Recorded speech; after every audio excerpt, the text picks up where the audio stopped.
Good day, YouTube, and welcome to another episode of the Albino Rhino Beer Review. Today you have the Rhino, and we're looking at a beer from Black Oak Brewing Company. This is Epiphany number 2 from Black Oak. So the Epiphany series. Epiphany number 1 was one of the best beers I'd drank. The cherry wood aged quadruple. A beautiful, beautiful, beautiful beer. This is Epiphany number 2. So you went from a huge, huge strong point to an Imperial Pilsner. Epiphany number 2 is an Imperial Pilsner. Now, my only thing that I'm making a point on with that is that, well, ingredients: water, barley malt, wheat, hops, yeast. Is you went from like a wood-aged Belgian quad to a Pilsner.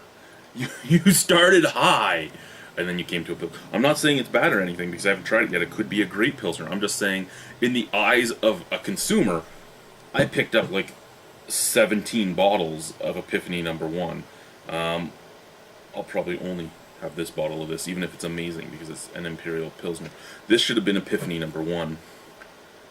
It should have been building up to something cool, not going from something amazing to an Imperial Pilsner.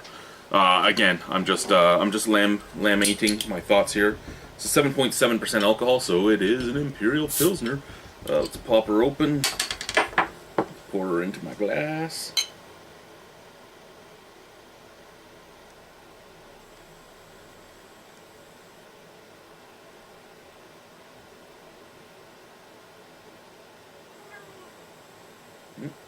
Cat's whining.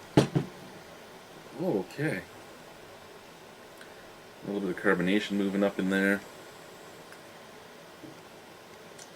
Golden yellow color, bright white head. Looks the part. A little more yellow than you would normally get, but I mean, to make an Imperial, you're putting in extra malts, so that would make sense with the deeper color. It's just usually you'd expect a slightly more straw-like. This actually has that neon, well, kind of neon yellowish color, like when you're dehydrated and you're peeing out blood. It has that. It has the look of dehydrated blood, dehydrated urine. Yep. You love these analogies, don't you? Anyway, looks nice. Smell. No. Okay.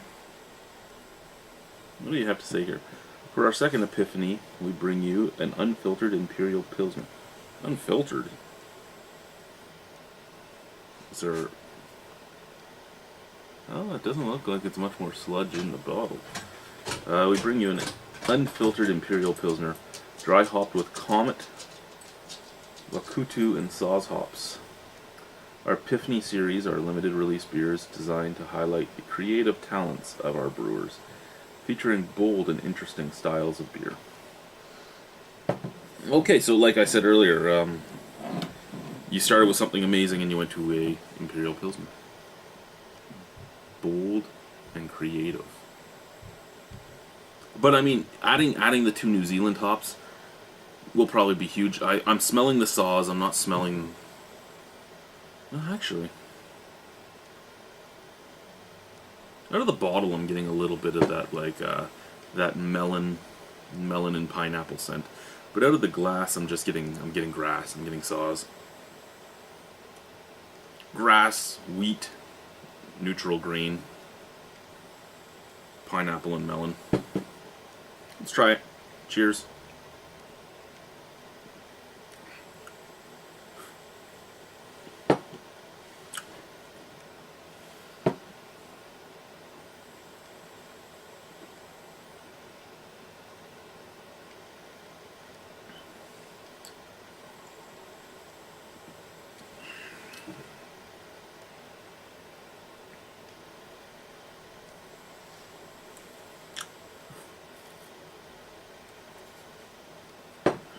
Okay.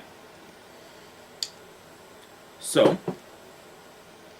here's what I'll have to say. Really good beer. Really is a good beer. I am trolling on the fact that it's an Imperial Pilsner after what Epiphany number 1 was. And you know what? I'm going to continue to troll it. When I see Ken next, I'm going to troll him in person too. But I can't take away that this is a good beer. It is a good Imperial Pilsner. Do I think I would drink it again? It's plausible. It is good enough that I would buy another bottle, but do I think I will? Probably not, just because it is... Well, you know what? Let's get on to the tasting notes. Let's forget about my monologue here, and let's get on to the tasting notes. It actually kind of tastes like a higher ABV Radler, in that the hops are throwing out fruity notes. You're getting like a little bit of lemon. You're getting a pineapple. You're getting melon, and that's all taking up your profile. A little bit of sweetness too. Kind of bubblegummy at one point. But and then grassy at the finish. The sauce comes up at the end, and the sauce is the only thing that really makes you realize you're drinking beer. In all honesty, 7% alcohol, but it tastes and feels a lot like a Radler in that it is just so light. It's so light and easy to drink.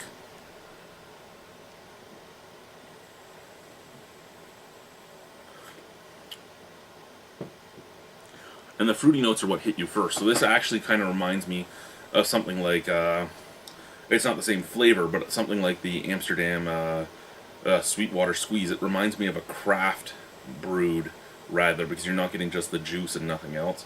You're getting beer flavor with a lot of fruitiness, and that fruitiness is coming from these hops.